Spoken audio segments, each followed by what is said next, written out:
বন্ধুরা, তোমাদের সাথে আজকে শেয়ার করব ঘরোয়া পদ্ধতিতে কীভাবে ফ্রায়েড রাইস বানানো যায়। প্রথমে আমি বাসমতি চালটাকে জলে ভালো করে ধুয়ে 1 ঘন্টা মতো ভিজিয়ে রেখেছিলাম। তারপরে ওকে জলটাকে বয়েল করে নিয়ে নুন আর রিফাইন তেল দিয়ে সিদ্ধ করে নিয়েছি। ঘি দিয়েছি, রিফাইন তেল দিয়েছি, গরম মশলা দিয়েছি। এবার সবজিগুলো দেব। আমি সবজিগুলো দিচ্ছি। প্রথমে দিচ্ছি গাজর,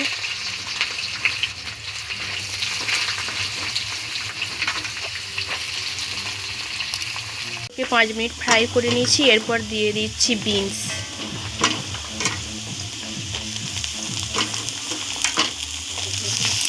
এরপর আমি ক্যাপসিকাম দিয়ে দিলাম।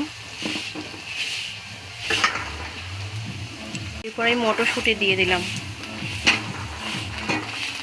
সব সবজিগুলো আমার দেওয়া হয়ে গেল। 5 মিনিট পুরো ফ্রাই করে নেব।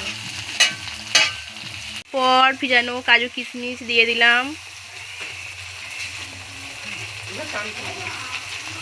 যেতে আমি এবার চালগুলো দিয়ে দিয়েছি।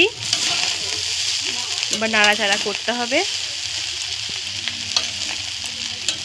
5 মিনিট ভালো করে নাড়াচাড়া করে নামাতে হবে।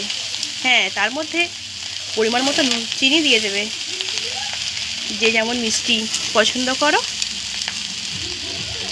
এই যে আমার রাইস মোটামুটি রেডি, দেখো তোমরা।